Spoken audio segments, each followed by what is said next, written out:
Good evening बच्चों। बच्चों आज हम करेंगे साइंस में chapter coal and petroleum. Start करते हैं इसको। सबसे पहले बेटा हम बात करते हैं ये कोल एंड पेट्रोलियम होता क्या है। देखिए आपको पता है कि कोल एंड पेट्रोलियम दोनों हमारे एनर्जी के रिसोर्सेज हैं, दोनों से हमें एनर्जी मिलती है ना। पेट्रोलियम से हमारा ये आजकल जो गाड़ियों में डलता है पेट्रोल डीजल, ये सब पेट्रोलियम है, ठीक है। और आपके घरों में वैसलीन जो यूज़ होती है और कैरोसिन, ठीक है, ये सब पेट्रोलियम है। कोल आपने देखा है, कोयला, कोयले की खानें होती हैं जहाँ से कोयला निकलता है, ठीक है। और आपके भी घरों में यूज़ हुआ होगा, स्पेशली आपने देखा होगा जब आप मार्केट में निकलते हो तो जो भुट्टा मेकर होते हैं, जो भुट्टा गर्म करके रोस्ट करके आपको देते हैं, वो कोयले का यूज़ करते हैं उसे रोस्ट करने के लिए। और पहले जब बहुत लोहे पहले, के जो सर धार बनाते हैं सर वो लोग भी। हाँ पहले हम बात करें जो हमारी ट्रेनें थी वो कोयले से चलती थी। और आज भी कुछ ट्रेनें कोयले से चलती हैं, जैसे कि जो ट्रेनें जहाँ पे इलेक्ट्रीफाइड लाइंस नहीं है, बिजली की लाइनें नहीं हैं, वहाँ पे ट्रेनें अभी भी कोयले से चलती है। और हम बात करें कोयले से भी चलती है, पेट्रोल से भी चलती है, डीजल से। हम बात करें कोयले का जो सबसे बड़ा यूज़ है वो होता है हमारे यहाँ पर इंडिया में इलेक्ट्रिसिटी प्रोडक्शन में। आपको मैं बताऊँ हमारे यहाँ पर इतना कोल रिज़र्व है कि आने वाले लगभग 400-500 साल तक हम लोग बहुत आसानी से निकाल सकते हैं। इतना कोल है हमारे यहाँ पर, इतना कोयला है हमारे इंडिया में। इंडिया मतलब दुनिया का सबसे रिचेस्ट कोयला ये कह सकते हैं आप रिजर्वॉयर है, या फिर जहाँ पे सबसे ज़्यादा कोयला है। और हमारे यहाँ पे बहुत ज़्यादा कोयला प्रोड्यूस भी होता है, ठीक है। कोयले की बहुत सारी टाइप्स होती है बेटा, बिटुमिनस, एंथ्रासाइट, है ना, लिग्नाइट। तो जिसमें सबसे बढ़िया कोयला होता है वो होता है लिग्नाइट। लिग्नाइट कोयला मतलब, अब ये डिसाइड कैसे होता है कोयला अच्छा कौन सा है, बेकार कौन सा है। तो जिसमें कम कार्बन होगी वो अच्छा कोयला, मतलब जो जलने पे काला धुआं कम देगा वो अच्छा कोयला। फिर बिटुमिनस के बाद, लिग्नाइट के बाद आता है बिटुमिनस। बिटुमिनस थोड़ा कम अच्छा होता है, थोड़ा सा कम अच्छा होता है। और फिर लास्टली आता है सबसे जो बेकार कोयला होता है, जिसको हम बोलते हैं एंथ्रासाइट, ठीक है। अब हम बात करते हैं इंडिया में जो कोयला, कौन सा कोयला सबसे ज़्यादा मिलता है, वो है हमारे यहाँ पे बिटुमिनस। बिटुमिनस जो कोयला है हमारे इंडिया में सबसे ज़्यादा प्रोड्यूस होता है और उसके सबसे ज़्यादा हमारे यहाँ पे रिजर्व्स भी हैं, ठीक है। तो ये थी कोयले की बात। अब हम बात कर ले पेट्रोलियम की। तो पेट्रोलियम में बेटा आपको पता है इंडिया उतना अच्छा प्रोड्यूसर, ना तो प्रोड्यूसर है और या ना ही इंडिया में उतनी ज़्यादा क्वांटिटी में पेट्रोलियम अवेलेबल है, ठीक है। मोस्टली जो गल्फ़ कंट्रीज़ है, जो गल्फ़ कंट्रीज़ है जैसे ईरान, इराक, यहाँ पर कोयला, यहाँ पे पेट्रोलियम बहुत ज़्यादा है। हम वहाँ से एक्सपोर्ट करते हैं, इंपोर्ट करते हैं अपने इंडिया में। और इसी वजह से हमारे यहाँ पे पेट्रोलियम बहुत ज़्यादा महंगा भी है, पेट्रोल बहुत ज़्यादा महंगा भी है, क्योंकि वो हमें इंपोर्ट करना पड़ता है दूसरी कंट्रीज से। उस पर फिर बहुत सारे टैक्सेस वैक्सेस रख के काफ़ी महंगा हो जाता है। तो अब हम बात करें, ये दोनों हमारे एक तरीके से नेचुरल रिसोर्स तो है, बट ये है एग्जॉस्टिबल। एग्जॉस्टिबल मतलब जो एक टाइम बाद ख़त्म हो जाएंगे, ठीक है। जैसे बेटा नेचुरल रिसोर्स दो टाइप के होते हैं, एक होते हैं इनएग्जॉस्टिबल, एक होता है एग्जॉस्टिबल, और फिर एक कुछ होते हैं रिन्यूएबल और नॉन रिन्यूएबल। तो मैं आपको ये सारी चीज़ों में डिफरेंस बताता हूँ। देखिए सबसे पहले बात करें एग्जॉस्टेबल।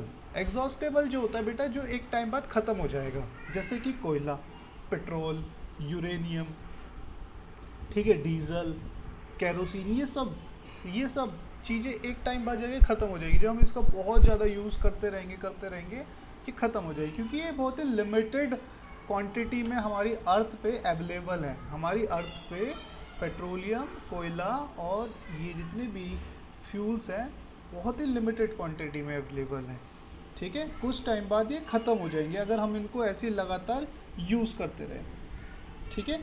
अब हम बात करें इनएग्जॉस्टिबल क्या है, जो मतलब कभी ख़त्म नहीं होगा, लाइक एयर, हवा। जब तक एयर है तब तक हम हैं, और जब तक हम हैं तब तक एयर मतलब होगी। अगर हम एयर नहीं होगी तो हम लोग भी नहीं रहेंगे, फिर तो सब कुछ ख़त्म ही हो जाएगा। तो एयर जो है हमारी एक इन एग्जॉस्टिबल रिसोर्सेज है। एयर हो गई, सनलाइट हो गई, है ना, और वाटर हो गया, वाटर भी अभी हम कह सकते हैं कि इनएग्जॉस्टेबल ही है, ख़त्म नहीं होगा, है ना, जैसे सी वाटर जब हम बात करते हैं। तो ये सब के सब बेटा हम लोगों के क्या है, इनएग्जॉस्टेबल नेचुरल रिसोर्सेज है जो कभी ख़त्म नहीं होंगे। मतलब जब तक ह्यूमंस का एग्जिस्टेंस है, मतलब जब तक इंसान जिंदा है तब तक ये भी है, और ये कभी ख़त्म नहीं होने वाले। और अब हम बात करें रिन्यूएबल और नॉन रिन्यूएबल, तो देखिए बेटा रिन्यूएबल भी वही होता है जो इनएग्जॉस्टेबल होता है, मतलब जो कभी ख़त्म नहीं होगा वही रिन्यूएबल है, ठीक है, जिसको हम दोबारा से रिन्यू करके, जिसको दोबारा से हम यूज़ कर सकते हैं, वो रिन्यूएबल है। जैसे आप सनलाइट है, ठीक है, आपने सनलाइट की हेल्प से अपने घर पे आपके सपोज सोलर पैनल्स लगे हुए हैं, सनलाइट की हेल्प से आपने बिजली प्रोड्यूस करके अपनी बैटरी चार्ज कर ली। अब वो बैटरी ख़त्म हो गई, फिर सनलाइट आएगी अगले दिन, फिर वो चार्ज हो जाएगी। तो सनलाइट जो है एक तरीके से क्या हो गया, रिन्यूएबल रिसोर्सेज है जो कभी ख़त्म नहीं होगा, आता रहेगा बस, ठीक है। और एक होता है नॉन रिन्यूएबल। नॉन रिन्यूएबल मतलब जो बेटा ख़त्म हो जाएगा, आप उसको दोबारा यूज़ नहीं कर सकते। एक बार आपने पेट्रोल यूज़ कर लिया, पेट्रोल ख़त्म हो गया आपकी गाड़ी का, अब उसे दोबारा यूज़ नहीं कर सकते, वो तो कार्बन मतलब धुआं बन के उड़ गया, जल गया, वो सारा बर्न हो गया, ठीक है। तो यही सारी की सारी चीज़ें हैं, और इस चैप्टर में हम इसी को डीपली थोड़ा सा स्टडी करने वाले हैं, है ना। ये मैंने इसका पूरा फंडामेंटल बता दिया, इस चैप्टर में हम लोग क्या क्या चीज़ें करेंगे। तो सबसे पहले हम बात करते हैं कोल एंड पेट्रोलियम में। तो सबसे पहली जो हेडिंग है वो है, देखिए सबसे पहली हेडिंग है इन एग्जॉस्टेबल्स नेचुरल रिसोर्सेज, मतलब जो कभी ख़त्म नहीं होंगे, ठीक है। इनएग्जॉस्टेबल नेचुरल रिसोर्सेज मतलब वो रिसोर्सेज जो कभी ख़त्म नहीं होंगे। तो इसके आगे आप डेफिनेशन लिख सकते हैं, दीज रिसोर्सेज जो ये रिसोर्सेज है दीज रिसोर्सेज आर अनलिमिटेड, ये अनलिमिटेड है। जैसे मोबाइल में होता है ना अनलिमिटेड प्लान कॉलिंग का, तो ये भी कुछ ऐसे ही है, अनलिमिटेड है, जितना चाहो उतना यूज़ करो। These resources are unlimited in quantity, these resources are unlimited in quantity, ठीक है। इन नेचर, ये प्रकृति में अनलिमिटेड क्वांटिटी में है, ठीक। And it can not be exhausted by human activities। और ये ह्यूमन एक्टिविटीज़ क्या है, मतलब जैसे लाइक हम इसको यूज़ करते हैं, तो अगर हम इसको कितना भी यूज़ करें तो ये ख़त्म नहीं होने वाले। तो it can not be exhausted by human activities, example air, ठीक है, सनलाइट और वाटर। हाँ बेटा, पर आज के टाइम पे आपको पता है वाटर भी धीरे धीरे एग्जॉस्टेबल ही होता जा रहा है ना। ड्रिंकिंग वाटर हम बात करें, ड्रिंकिंग वाटर पीने का पानी जो ज़मीन के नीचे से निकलता है, धीरे धीरे ख़त्म होता जा रहा है वो भी, क्योंकि हम लोग उसका बहुत ही अननेसेसरी यूज़ कर रहे हैं। हम अपनी गाड़ियाँ धोते हैं उस पानी से, बहुत सी जगह पे लोगों के पास पीने को पानी नहीं है। दिल्ली चले जाओ आप, दिल्ली और रेगिस्तान और ऐसी जगह चले जाओ, वहाँ बहुत दूर दूर से लोग आते हैं पानी भरने के लिए बेचारे, और पता नहीं कितने कितने किलोमीटर पैदल चल के आते हैं धूप में, और फिर एक घड़ा पानी भर के ले जाते हैं, वो भी गंदा सा पानी, फिर उसी को वो लोग पीते हैं। और हम लोग बिल्कुल साफ पानी से अपनी गाड़ियाँ धो देते हैं। हाँ बेटा, हेलो, हाँ बेटा बोलो। टॉप पे कर दीजिए, स्क्रीन टॉप ऊपर कर दूँ? पर लेट हो गया सर ये चीज़। बेटा अभी इतना ही लिखा है जो आपके सामने है ना, यही लिखा हुआ है कि एग्जॉस्टेबल रिसोर्सेज क्या होता है, इनएग्जॉस्टेबल रिसोर्सेज वो रिसोर्सेज जो ह्यूमन एक्टिविटीज़ से ख़त्म नहीं होंगे कभी भी, ठीक है। और फिर दूसरा होता है exhaustible resources, exhaustible natural resources. Exhaustible natural resources वो होते हैं बेटा जो ह्यूमन एक्टिविटीज़ से ख़त्म हो जाएंगे, ठीक है। तो ये लिखेंगे दीज रिसोर्सेज आर लिमिटेड है ना, इसका जस्ट उल्टा लिख देंगे, दीज रिसोर्सेज, ये जो रिसोर्सेज है आर लिमिटेड, बहुत ही लिमिटेड होते हैं ये, है ना, इन क्वांटिटी इन नेचर, ये लिमिटेड होते हैं क्वांटिटी में, प्रकृति में, ठीक है।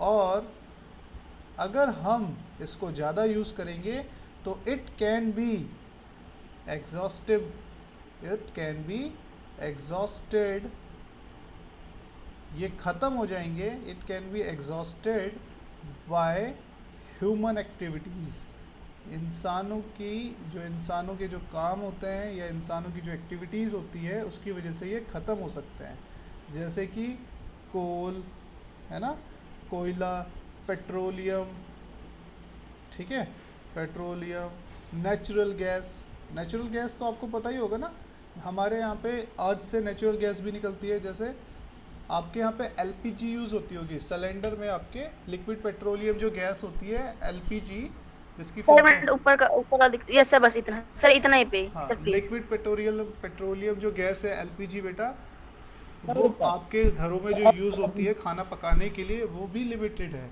अगर बहुत ज़्यादा हम अननेसेसरली उसको भी यूज़ करते जाएंगे तो वो भी ख़त्म हो जाएगी, ठीक है। तो लिक्विड, और ऊपर कर दीजिए। है ना, सीएनजी हो गई, लिक्विड पेट्रोलियम गैस, सीएनजी हो गई, तो ये सारी गैसेस है जो अगर हम बहुत ज़्यादा यूज़ करेंगे तो ये सब ख़त्म हो जाएगी, तो ये सब नेचुरल गैसेस हैं। अब हम बात करते हैं बेटा कोल की, ठीक, अब हम बात करते हैं कोयले की। देखिए तो कोयला क्या होता है, मैंने आपको बताया कोयले की 3 टाइप होती है, देयर आर 3 टाइप्स ऑफ कोयला या कोल। सबसे जो बेस्ट टाइप है, हम इसको सीरियल वाइज लिखते हैं, सबसे अच्छी जो टाइप होती है लिग्नाइट, लिग्नाइट कोयला, फिर बिटुमिनस, फिर एंथ्रासाइट, ये सबसे बेकार है, हल्का सा ऊपर कर दीजिए सर, थोड़ा सा ऊपर कर दीजिए। ठीक है। बस तो बस। कोयले की 3 टाइप्स होती है, there are 3 types of coal, lignite, bituminous and anthracite. ये सबसे बेस्ट क्वालिटी होती है और ये सबसे वर्स्ट क्वालिटी होती है, सबसे बेकार क्वालिटी वाला कोयला, ठीक है। और ये बिटुमिनस सबसे ज़्यादा पाया जाता है, ठीक है, मोस्टली फाउंड इन इंडिया, मतलब इंडिया में सबसे ज़्यादा यही पाया जाता है, ठीक है बेटा। अब ये बिटुमिनस हो गया, लिग्नाइट हो गया, एंथ्रासाइट, अब हमको कैसे पता चलता है कि भाई ये अच्छा कोयला है, बेकार कोयला है? देखिए बेटा मैं आपको बताता हूँ। सबसे पहले हम बात करें लिग्नाइट की, तो लिग्नाइट के अंदर, जिसके अंदर कम कार्बन होगी वो बढ़िया कोयला, इसके अंदर लगभग 10 to 20% कार्बन होता है, 10 to 20% कार्बन, ठीक है। जलने पर धुआं नहीं निकलता, जब इसको हम बर्न करते हैं तो बहुत कम धुआं निकलता है ना, और धुआं भी निकलता है दिखता नहीं है। फिर बात करते हैं हम बिटुमिनस, तो बिटुमिनस के अंदर लगभग 20 से 30% कार्बन होता है, 20 से 30% कार्बन होता है। जलने पर सफ़ेद धुआं निकलता है, बात करते हैं लास्टली हमारा एंथ्रासाइट, तो इसके अंदर लगभग 30 से लेके 50% तक कार्बन होता है, जलने पर काला धुआं निकलता है, ठीक है। तो एंथ्रासाइट में जलने पे कैसा धुआं निकलता है? काला धुआं, और काला धुआं आपको पता है, जिससे भी काला धुआं निकल रहा है मतलब वो पॉल्यूशन है, तो ये सबसे बेकार क्वालिटी हो गई, ठीक है बेटा। समझ में आया कोयले की 3 क्वालिटी के बारे में? कोई दिक्कत किसी को इसमें?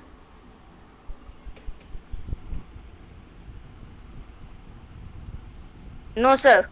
ठीक है बेटा। अब आपको हम बात करें इनके यूजेस। देखिए सबसे बड़ा जो यूज़ है इसका इंडिया में, मैंने आपको चैप्टर स्टार्टिंग में ही बताया था, कोयले का सबसे बड़ा यूज़ क्या होता है? फर्स्ट, टू प्रोड्यूस इलेक्ट्रिसिटी, है ना, टू प्रोड्यूस इलेक्ट्रिसिटी। सबसे ज़्यादा जो कोयले का यूज़ होता है वो बिजली बनाने में यूज़ होता है। हमारे यहाँ पे जो बिजली बनती है इंडिया में वो मोस्टली कोयले से ही बनती है बेटा अभी भी। ठीक है, टू प्रोड्यूस इलेक्ट्रिसिटी, ठीक है, इट इज़ यूज्ड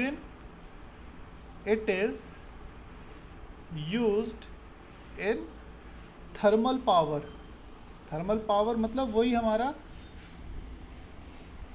बिजली वाले जो प्लांट होते हैं ना, थर्मल पावर प्लांट, उन्हीं को हम बोलते हैं। ठीक है, it is used in thermal power plants to produce electricity. पूरा लिख लेते हैं इसको, टू प्रोड्यूस इलेक्ट्रिसिटी। तो थर्मल पावर प्लांट्स में कोयला यूज़ होता है बिजली बनाने के लिए। नेक्स्ट है इसमें, अब हम इसको खाने में भी यूज़ करते हैं ना, खाना बनाने के लिए, टू कुक फूड, है ना, खाना बनाने के लिए भी यूज़ हम करते हैं, खाना पकाने के लिए भी, और बहुत सारी इंडस्ट्रीज़ में दूसरे दूसरे कामों के लिए। जैसे मैं आपको इसका एक छोटा सा एग्जांपल्स और दूँ तो अभी तो खैर वो चीज़ें कम हो गई है। पुराने टाइम पे क्या होता था, जैसे आपके पास जैसे चाकू है या कोई भी पैनी चीज़ है उसमें धार ख़त्म हो गई है ना, तो आप कहाँ जाते थे, आप लोहार के पास जाते थे। उसके पास एक ऐसी मशीन होती थी, ऐसे गोल सी मशीन होती थी, ठीक है, आगे की तरफ ग्राइंडर। हाँ, नाम नहीं पता मुझे बेटा, आगे की तरफ सर इसमें ग्राइंडर हवा निकलती सर थी मैंने यूज ऐसे, नहीं किया। ठीक है, और यहाँ पर जो है उसमें एक हैंडल होता था घुमाने के लिए इधर की तरफ, तो वो ऐसे ऐसे हैंडल घुमाता था, ठीक, इसमें से तेज़ी से हवा निकलती थी और यहाँ पर कोयला रखा रहता था, कोयला, और वो कोयला जब थोड़ा सा बर्न होता था तो इससे तेज़ी से हवा से और ज़्यादा बर्न होता था। फिर वो क्या करेगा, आपके पास जो भी मेटल है जिसमें आपको शार्प करवाना है, जिसे वो इसके अंदर डालेगा कोयले के अंदर, और फिर वो जो मेटल बिल्कुल रेड हॉट हो जाएगा, बिल्कुल लाल गरम, फिर वो उससे क्या करेगा, उसको उस पर धार लगाता था। ठीक है, तो उसके पास भी कोयला यूज़ होता था, तो वहाँ पर भी कोयला यूज़ हो गया है ना। पूरी नाम इसको तो हाँ, नाम मुझे नहीं पता बेटा, वहाँ पर भी छुर्री कोयला ऐसे, यूज़ होता था। छुर्री नाम ऐसे कुछ कहता था ठीक बेटा, सर, ठीक। मैंने एक बार यूज। चलिए बेटा आगे देख लेते हैं इसमें हम। सर ट्रेन में भी यूज होगा। क्या बेटा, तो सर ट्रेन, ट्रेंड कहते थे इसको, ट्रेन में। हाँ सर। हाँ, मैं बताया ना बेटा, बिजली, हमारी जो कोयला वाली जो ट्रेन होती थी पुराने टाइम पे, जो कोयले से चलती थी, आजकल तो डीजल वाली आ गई है, पर अभी भी कुछ कुछ जैसे बहुत सारे हिल स्टेशन ऐसे हैं जहाँ पर अभी भी कोयला वाली ट्रेनें चलती हैं। ठीक है ना, तो सर कोयला ज्यादा एनर्जी प्रोड्यूस होती है सर, डीजल पेट्रोल से। बेटा देखिए, कोयले से जो एनर्जी प्रोड्यूस होती है या फिर हम कह लें जो डीजल से प्रोड्यूस होती है वो ऑलमोस्ट इक्वली होती है।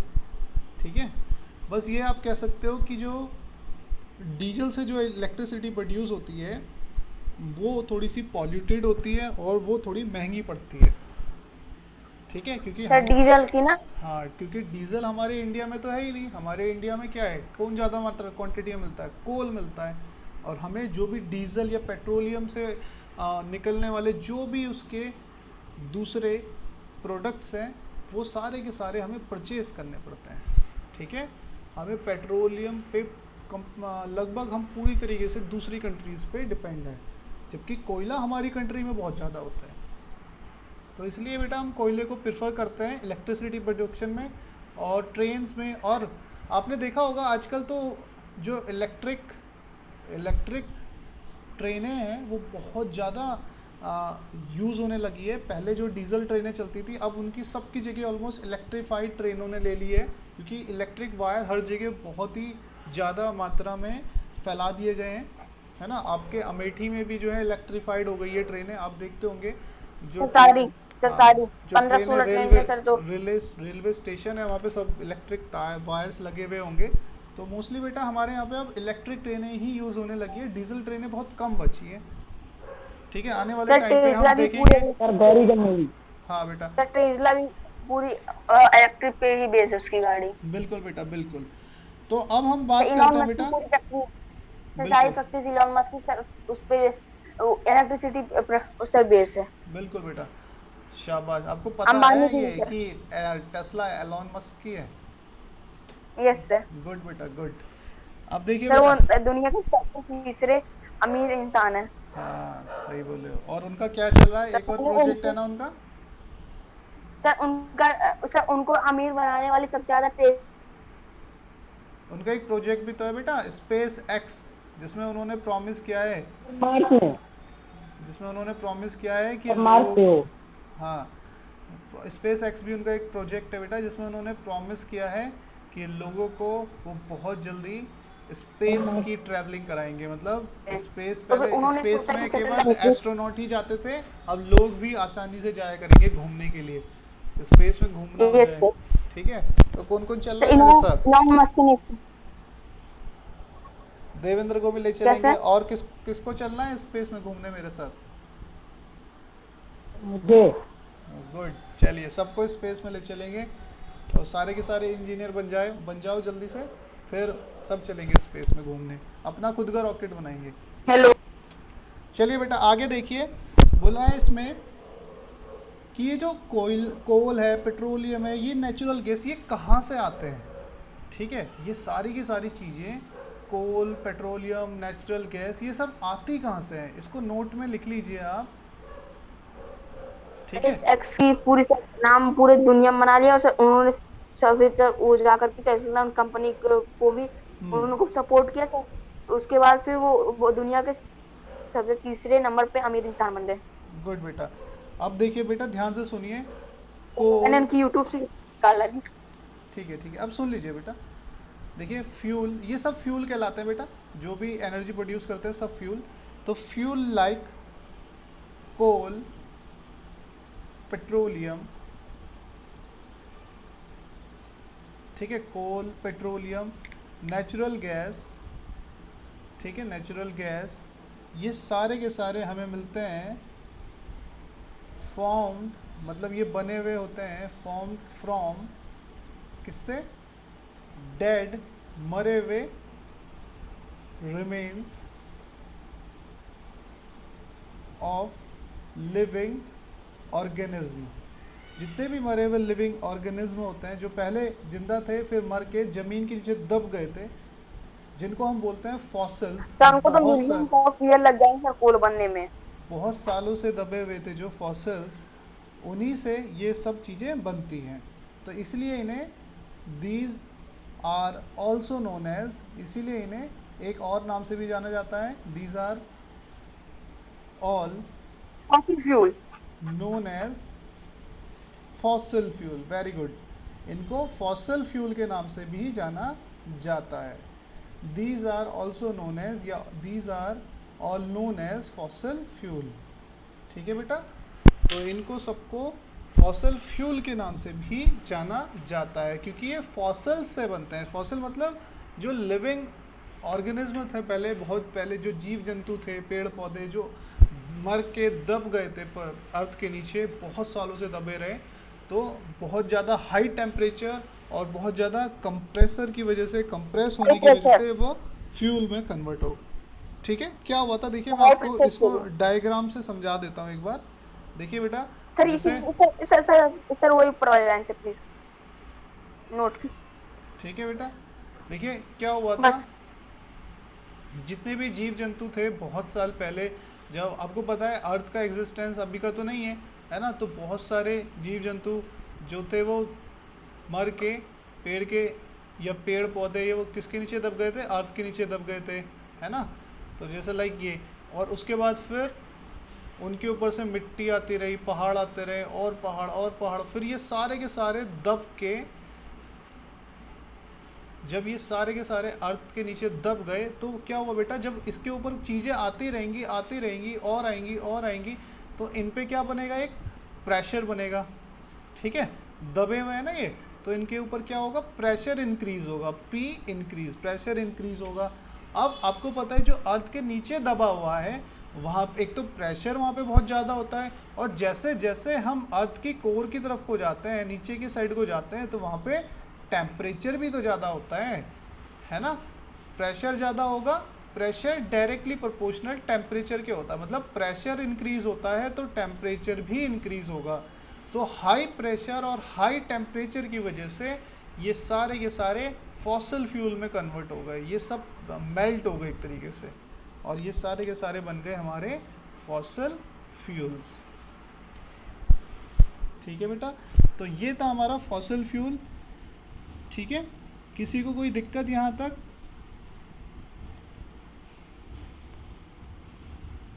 क्लियर हुआ बेटा? कोई कुछ पूछना चाहता है यहाँ पर? देवेंद्र, समर, लक्ष्य? No sir. तो सर ठीक है बेटा। अंशिका? बुक में डायग्राम भी बना है, ये देखिए। हाँ बेटा, वही मैंने देख लिया था। ठीक है, तो ये सारे के सारे फॉसिल्स में कन्वर्ट हो गए थे हमारे। लक्ष्य बेटा कोई डाउट आपको? अजय बेटा, लक्ष्य बेटा कोई डाउट?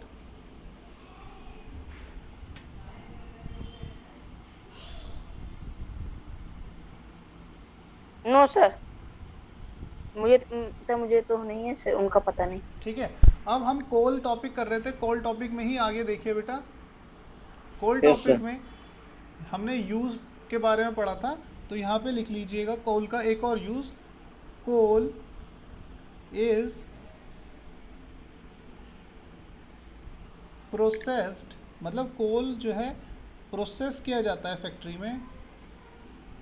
ठीक है, coal is processed in industries. ठीक, इंडस्ट्रीज में कोल को प्रोसेस किया जाता है टू गेट, ताकि क्या मिल जाए? To get some useful, to get some useful products, कुछ यूजफुल प्रोडक्ट्स मिल जाए। सच एज, जैसे कि, बेटा इसको लिखिए मत ना, सच एज जैसे कि कोक। ठीक है, जैसे कि coke, some useful product such as coke. Coal tar, आपने सुना होगा कोल तार जो रोड्स में बिछाया जाता है ना जब सड़कें बनती हैं, है ना, उस समय पे यूज़ होता है। और फिर कोल गैस, बेटे से मत चलाइए आप अजय। तो ये सब चीज़ें कोयले का ही प्रोडक्ट है बेटा। ये क्वेश्चन आता है, coal tar is obtained from which fuel, तो इसका आप आंसर लिखोगे कोल, या coal coke is obtained from which fuel, तो उसका लिखेंगे कोल। और फिर coal gas is obtained from which fuel, तो इसका भी लिखेंगे क्या हम? कोल। ठीक है, अब इसके बाद हम लोग जो थोड़ा सा बचा हुआ है उसे कल डिस्कस करेंगे। सर ये आज के लिए कोल है इतना- कि कोक है? ये बेटा सर ये- कोक है, कोक। ठीक है, इसके बस थोड़ा सा कोल को हम डिस्कस कर लेते हैं। कोल क्या होता है? ठीक है, हाँ बेटा बोलो। सर क्लास के बाद स्क्रीन टॉप पे कर दीजिएगा। ठीक है, एक मिनट बेटा, किस पे करना है? सर एकदम टॉप पे। टॉप पे कुछ नहीं है बेटा, जहाँ से आप आए थे उधर ही से सर लिखना प्लीज होगा। नीचे, सर प्लीज नीचे, सर हुआ नहीं है। सर सर एक सर ठीक है और बेटा, नीचे। सर नीचे फैलाइए, सर मिलने वाली है। पर ओके चलिए बस, ठीक है। सर नीचे वाला दिखा दीजिए, सर मीटिंग खत्म रुकिए होने बेटा, वाली है। शांति तो रखो, तभी तो देख पाओगे।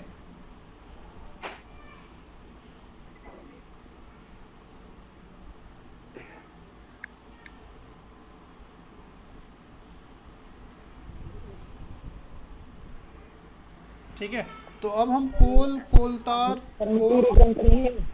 हाँ नहीं बेटा, रिज्वाइन नहीं करनी, इनके बारे में हम डिस्कस करेंगे कल।